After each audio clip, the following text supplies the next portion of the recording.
आज हम बात करेंगे करेले की खेती की। करेले की खेती करने के लिए इन जानकारी का होना जरूरी है। तो शुरू करते हैं नंबर 1 से।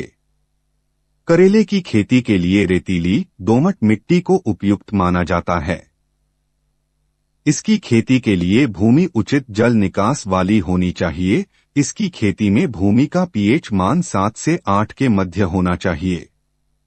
तो अब बात करते हैं नंबर 2 मौसम की। गर्मी के मौसम को करेले की फसल के लिए अच्छा माना जाता है। इस दौरान पौधों को पर्याप्त मात्रा में गर्म और आर्द्र जलवायु मिल जाती है। इसके बीजों को अंकुरित होने के लिए आरंभ में 25 डिग्री तापमान की आवश्यकता होती है तथा पौधों के विकास के लिए 30 से 40 डिग्री तापमान जरूरी होता है। यदि आप इस चैनल पर नए हैं तो वीडियो में आगे बढ़ने से पहले एक बार चैनल को सब्सक्राइब कर ले और यदि वीडियो पसंद आ रहा हो तो वीडियो को लाइक कर दे। तो चलिए अब आगे बढ़ते हैं। अब हम बात करते हैं नंबर 3 की करेले की फसल कितने दिनों में तैयार हो जाती है। बीज रोपाई के 60 से 65 दिन के बाद करेले की फसल पहली तुड़ाई के लिए तैयार हो जाती है और फिर 2 से 3 दिन बाद तुड़ाई के लिए दोबारा तैयार होती रहती हैं और ये इसी तरह 2 से 3 महीने तक इसी प्रकार तुड़ाई देती रहती है। अब बात करते हैं नंबर 4 खेत की तैयारी कैसे करें। करेले की खेती के लिए सबसे पहले 80 से 100 क्विंटल पुरानी गोबर की खाद को प्रति एकड़ के हिसाब से खेत में डालें। फिर इसके बाद में खेत की जुताई कर मिट्टी भुरभुरी कर दी जाती है। जुताई के बाद खेत को कुछ समय के लिए ऐसे ही छोड़ दिया जाता है। इसके कुछ दिन बाद कल्टीवेटर लगाकर खेत की 2 से 3 जुताई कर दी जाती है। मिट्टी के भुरभुरा हो जाने के बाद खेत में पाटा चलाकर भूमि को समतल कर दिया जाता है।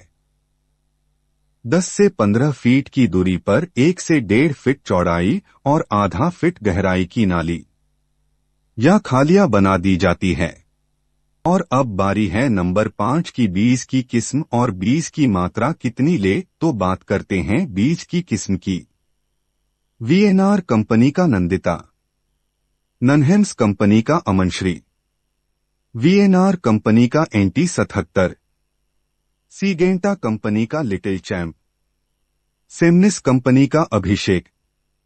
यदि आप ये बीज ऑनलाइन खरीदना चाहते हैं तो डिस्क्रिप्शन में मैंने इनका लिंक दिया है, आप वहां चेक करके खरीद सकते हैं। बीज का चुनाव अपनी जलवायु के अनुसार करना चाहिए। 600 ग्राम से 700 ग्राम करेले का बीज प्रति एकड़ के लिए पर्याप्त है।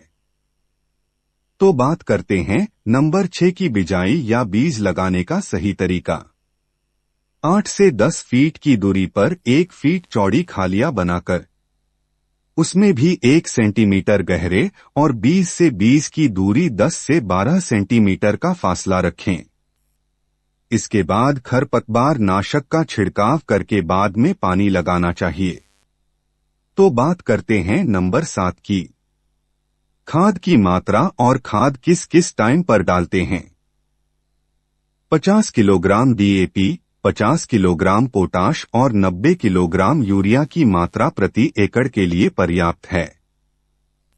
डीएपी और पोटाश की आधी मात्रा जुताई के समय और बाकी शेष डीएपी और पोटाश और यूरिया को करेले उगने के बाद 15 से 20 दिनों में जब भी सिंचाई करें तब यह खाद 4 से 5 बार में फसल में डालें। खाद फसल की जड़ से लगभग 6 इंच की दूरी पर डालना चाहिए और यदि फसल में खाद की जरूरत दिखे या करेले की बेल में पीलापन लगे तो खाद इसी अनुपात में मिलाकर 10 से 15 दिनों के बाद डालते रहे।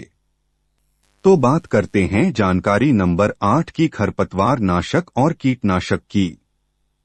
पेडिमिथलिन स्टाम्प 30 EC का बुआई के बाद तथा बीज अंकुरण से पहले 3 ग्राम प्रति लीटर की दर से छिड़काव करना चाहिए। यदि आप खरपतवार नाशक ऑनलाइन खरीदना चाहते हैं तो डिस्क्रिप्शन में मैंने इनका लिंक दिया है, आप वहां चेक करके खरीद सकते हैं। करेले की फसल में लगने वाले कीड़े सुंडी और बीमारी की रोकथाम के लिए। करेले की फसल में मोजैक रोग लगता है। यह एक वायरस है। इस रोग में पत्तियां सिकुड़ जाती हैं और सफेद मक्खी इस वायरस को एक से दूसरे और उससे तीसरे पौधे पर बैठकर सारी फसल को प्रभावित कर देती हैं। इस रोग के लगते ही एसिटामिप्रिड 20 SP 1 ग्राम को 1 लीटर पानी में मिलाकर स्प्रे करें और 4 से 5 दिनों के बाद 2 मिलीलीटर डाइमेथोएट 30 EC प्रति लीटर पानी में मिलाकर छिड़काव करें। आवश्यकता होने पर 5 से 6 दिनों के बाद दोबारा छिड़काव करते रहें। मोजैक रोग का फिलहाल कोई रोकथाम का कीटनाशक उपलब्ध नहीं है, इसलिए जैसे ही इस रोग का कोई भी पौधा दिखाई दे, तुरंत उसे उखाड़कर बाहर कर उसे जमीन में गाड़ दें। मरोडिया या कुकुरबिट फाइलोडी से बचाव के लिए बिजाई के समय फुराडन 5 किलोग्राम बिजाई के समय प्रति एकड़ में डालें। यदि पत्तों के निचली और धब्बे दिखे तो डाइथेन M45 या डाइथेन ज़िवड 78 का प्रयोग इस बीमारी से बचने के लिए करें। 4 से 6 दिनों के अंतराल पर 3 से 4 स्प्रे करें।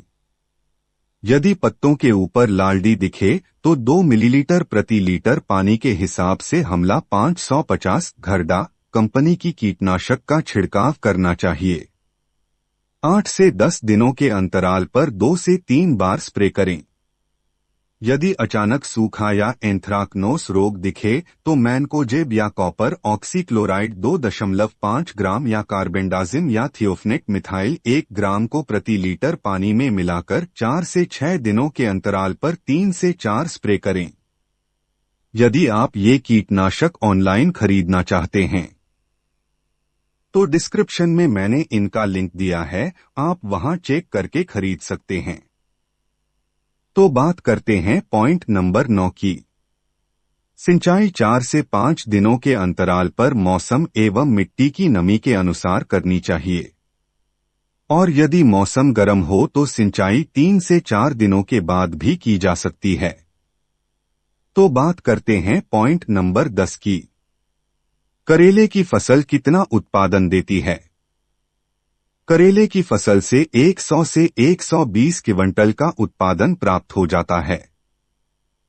तो बात करते हैं लास्ट पॉइंट की। फसल की देखभाल कैसे करनी चाहिए? खेत में रोजाना जाकर देखना चाहिए कि किसी कीट ने हमारी फसल को खाया तो नहीं है या पत्तियों पर किसी प्रकार के निशान या धब्बे तो नहीं है। यदि ऐसा कुछ पाया जाता है तो इसके अनुरूप हमें फसल पर कीटनाशक का छिड़काव करना चाहिए। तो दोस्तों, कैसी लगी हमारी द्वारा दी गई जानकारी? अपनी प्रतिक्रिया हमें कमेंट बॉक्स में लिखें, और अगर वीडियो अच्छा लगा हो तो लाइक करें। अगर अभी तक आपने हमारा चैनल सब्सक्राइब नहीं किया तो चैनल को सब्सक्राइब करें। यदि आप कोई सुझाव देना चाहते हैं तो डिस्क्रिप्शन में मेरा जीमेल है, उस पर आप हमें सुझाव दे सकते हैं। आपका सुझाव हमारे लिए प्रेरणादायक रहेगा। तो इसी के साथ लेते हैं आपसे अलविदा। तो मैं सुशील सैनी मिलूंगा अगली वीडियो में एक और नई जानकारी लेकर, आपके अपने YouTube चैनल टोटल किसान ORG पर। जय हिंद, जय किसान।